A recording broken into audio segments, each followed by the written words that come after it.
Colin here from the train for Good Morning Portugal this morning. Now, when I first set this up, I didn't realise I'd be in a carriage full of people. It is socially distanced, and I'm going to have to whisper like this because I'm feeling really self-conscious.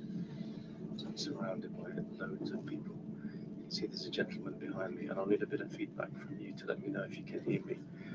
I've got my headset mic on. This is the first time I've ever done a show with a mask on, with a microphone hidden inside the mask. So here we go. How are you doing today? It is Republic Day in Portugal.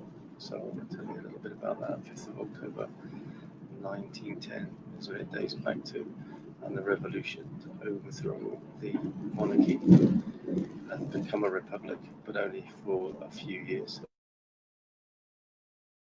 Weather, and I want to tell you more about this train because this train is fantastic. I can see from the readout from live from carriage 3, going at 135 kilometers per hour, A52.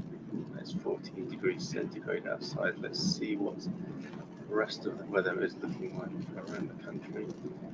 We have in Lisbon, where I'm headed, 15 degrees and partly cloudy at the moment, with a high of 23 degrees. Porto, 14 degrees at the moment, with a high of 19, and a rainy day in Porto today, although that's going to clear up. Cloudy day tomorrow and a sunnier day by midweek. Actually, the week ahead in Lisbon is looking like some nice temperatures, but cloudy. And then in Coimbra today, 13 degrees and mostly cloudy at the moment, a high of 22. And some nice looking temperatures for the rest of the week. Sunny today and a sunny day on Friday as well. And then in Faro, 15 degrees currently, and 24 to look forward to. The sunny day tomorrow in Faro, but a cloudy week for the rest of the week. So creepy. Yeah, I know Eloise, but I've got all these people around me. And it's the weirdest, one of the weirdest, no, not the weirdest, but it is one of the weirdest situations I've been in doing a show. I've got to see how long everyone around me will put up with this. Hola, bon dia from Paul. Hi, Paul. Happy Republic Day from a drive. We'll be Southampton. Yeah, I'm hoping the whispering isn't too creepy. Or is it the sound that's coming from behind the mask? I don't know. Johnny in Belgium, good morning to you. Carl, thank you, Johnny. And from Anna Forsberg, yes, today we finally arrive in Portugal. That's fantastic, Anna. We might even bump into each other in the capital today, so good morning to you. Okay, I get it. I sound a bit creepy and weird, like maybe Silence of the Lambs on the train or something like that. So I'll keep it as brief as possible. I wanted to share with you this lovely new book. This has got to be good for tourism down there. And look at this, a new handbook, Algarve Stunning Hiking Trails, detailed in a new 240-page guide.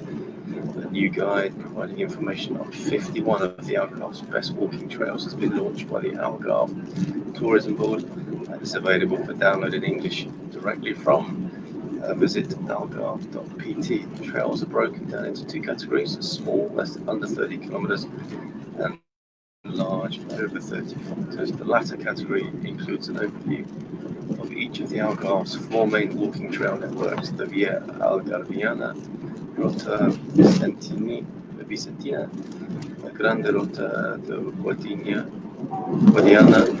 and Percorso Descoberta. So there you go. This guide will be very useful for those who value contact with nature and enjoy outdoor adventures with friends and family or own. The RTA says it will communicate to the press. So that looks lovely to me. 240 pages of hikes in the Algarve, and that's going to be really good for, isn't it, for pandemic tourism, socially distanced tourism. I'm sure you can stop off at beautiful places along the way and look and get some of these views all as well. Look at that view of the Algarve there. There's the booklet. I was hoping there would be, oh, there we go, coastal walk there. Isn't that lovely? Fantastic. So yeah, you can download that. Onward then. Uh, oh, morning, Mr. Lecter. Yay. Oh, I wasn't really sure how this was going to go, but this is a weird thing, isn't it? I'm so pandemic right now. Broadcasting from behind a mask on a train, and everybody else on the train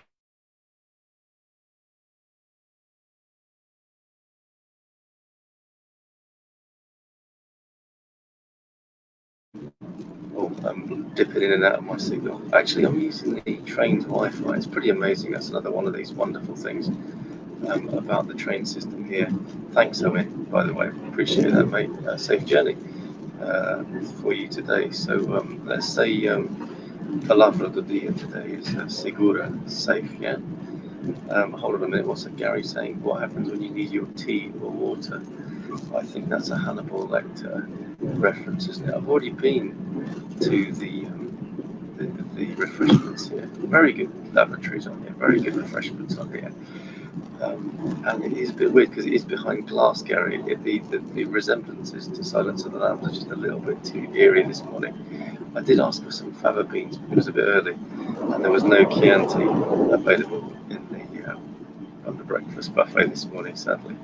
But there you go, or Kentucky Fried Neighbour, as Eugene was saying, on one of our, well, more appropriately on the evening broadcast. Let me show you a bit more about the Alfa Pendular system here. This is a great website, alfapendular.com, and it tells you all about this very train system that I'm on this morning. Look at this, fantastic. And it's not many websites that refer to Occam's razor in the opening words. One of the interpretations of Occam's razor states that the simplest solution is mostly likely the right one. It's worth remembering in these times, isn't it? So if you are researching the topic of Portugal train system or Googling how much Alfa Pendular tickets are, it's probably safe to bet that you are planning to travel Portugal by train. Yes, sir. Well, actually, no, I'm researching for a live stream. But anyway, a great choice, as travelling by railway allows you to get from the city centre to the city centre fast, comfortable, and without the need to worry about the current traffic situation or complicated check-in procedures. Yeah, I just showed my driving licence. That's all I needed, and we booked the ticket. And it's cost me just under €25 to get from central Portugal to Lisbon Orient on this fabulous train system. It goes on without a doubt. Taking a high-speed Alfa Pendular train is the smartest way to go, as it boasts incredibly fast travel times. 8P can take you from Porto to Lisbon in under 3 hours. It's an extensive timetable and the best onboard amenities among all Portuguese trains. I can vouch for that. To help you prepare for the upcoming, gathered all the important information concerning Portuguese railways and Alfa Pendular Express trains in particular. So here goes, in among this fabulous guide is a brief guide to the trains, the routes, Portugal's railway stations, and they are beautiful, as I'm sure many of you know, and I'm sure others will discover. But look at this popular train routes. This is what you can do on the Alfa Pendular. You can travel. Look at this map here. This train this morning started off in Braga, picked me up in Coimbra, and we're heading to Lisbon, and on you can go down to the south to Lagos. So, as it says here, the Portuguese railway map is very extensive, as spiders will ever find.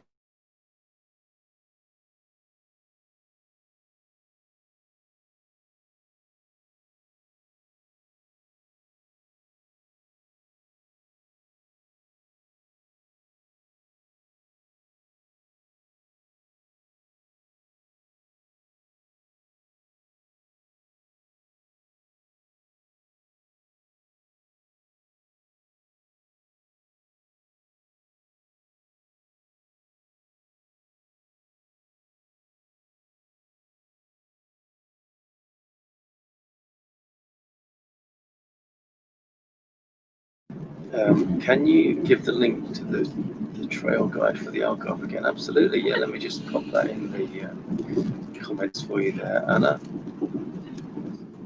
Just do that, and I'll stick that on the screen for you now. Yeah, there you go. And Gary Austin, yeah, what are the prices like on the train, please? Go, yeah, €25, just under. Gary, that's from my local station of Korea. Cycled down there this morning. 7 or 8 stops on the local line, and then jumped on the Alfa Pendular 10 minutes later. And here we go, rattling in beautifully into Lisbon right now. So what's that? I mean, that's a good third, I would have thought, of the entire train line. I mean, I don't know if it works like that pro rata, but I'm thinking you could probably get from the top of the country down to the bottom, certainly for under €100 in style. I mean, I'm in Touristica, which is really the second class, I suppose. But I mean, compared to my experience of trains in the UK, this is a fraction of the cost, and double the luxury basically. And upside of the pandemic, you're not sitting next to anyone at the moment. Every other seat is blocked out. So really good value, Gary. Thank you for asking.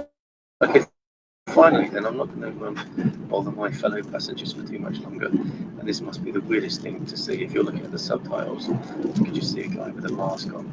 You can only see the whites of his eyes, but barely. Let's have a look at Republic Day, which we are celebrating in Portugal today. No, that is a single price, Gary. I'm returning in a hire car, so it's a single. That was a single for just under €25. Still not bad though, right? A little bit of revolutionary action here this morning, and looking at Wikipedia, because I want to show you the graphics of the proclamation. Look at this, of the Republic of Portugal. Who wouldn't want to be getting involved in that campaign? That's amazing, isn't it? Okay, so we're back to the detail. 5th of October 1910 revolution. It was the overthrow of the centuries-old Portuguese monarchy and its replacement by the first Portuguese republic, which I'll tell you a little bit more about in just a moment. It was a coup d'etat. Always nice to be able to say coup d'etat, organised by the Portuguese Republican Party, and then the Brits are involved again here. By 1910, the Kingdom of Portugal was in a deep crisis. British pressure on the Portuguese colony, so an ultimatum was issued apparently by the British government, which caused a big stand down by the Portuguese government at the time, causing national embarrassment. So the royal family's expenses, the pressure from the British, the assassination of the king and his heir in 1908, changing religious and social views, instability of the two political parties, and the regime's apparent inability to adapt to modern times, all led to the widespread resentment against the monarchy. The proponents of the Republic, particularly the Republican Party, found ways to take advantage of the situation. The Republican Party presented itself as the only one that had a programme that was capable of returning to the country its lost status and placed Portugal on the way to progress. So there you go, important times. This little period from the 3rd to the 5th of October, and this pivotal moment with the overthrow of the monarchy. And it's really interesting. I think historians, sociologists should look at Portugal. This is the overthrow of the monarchy, which led to the Republic, which actually is quite ill-fated in some ways. But then we have the revolution of '74, which I think people aren't talking enough about that at the moment. A bloodless revolution. And I think it's worth remembering that no blood was shed in 1974 when fascism was overthrown in Portugal. And I want to see more of that in the news coverage around the world at the moment. This possibility of American civil war and unrest all around the world. It can be done, and it has been done in recent history, to change a regime very drastically and without bloodshed, or the absolute minimum of bloodshed. But just to give you a little bit more, the first Portuguese Republic spans a complex 16-year period in the history of Portugal, between the end of the period of constitutional monarchy marked by today's 1910 revolution, 5th of October, and the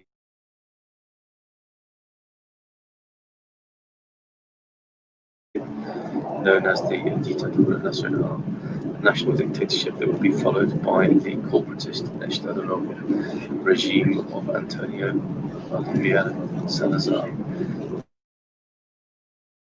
9 presidents and 44 ministries, and were altogether more of a transition between the Kingdom of Portugal and the Estado Novo than they were a coherent period of governance. So yes, it got wobbly for 16 years, and then led to the Estado Novo, which was then, of course, overthrown, as I said, on the 25th of April, 1974. So there you go, a little bit of an insight. I know it's early, a little bit of an insight there into Portuguese history for you. A few public holiday hellos. It's a great way to travel from the Algarve to Lisbon Airport and involves only a short metro journey, and first class was only about €5 more, so worth the upgrade, says Paul there. Bon dia, my dear, the customary greeting of Sean McGuire. Que esta very good morning to you, mister. I hope you're doing well, hope you have a relaxing day today, and I hope your chestnut picking was successful. From Nuno Cardozo. Bon dia, Carl. Surprised to see you in a moving train. Bon feriado. I wish Portuguese in the UK could not work today too. Oh yeah, sorry mate. Nuno, of course, in the UK, so he's working today. But actually, I have to say, lots of people seem to be working today, Nuno, over here in Portugal. But you know that Portuguese people are extremely hard working, and the train is not full because of COVID restrictions, but I think every seat that is bookable has been booked. Sean, no, we're not in first class. I don't want to be frittering away the Good Morning Portugal income on such luxuries. Okay, so I'm in a very comfortable. If you're upgrading to first class, that's a nice little segue there, Sean. There's the link if you want to support the live stream. Here we are working on a bank holiday. Go to cocoa.com/Carl Munson. So, yeah, wishing you all a really good day.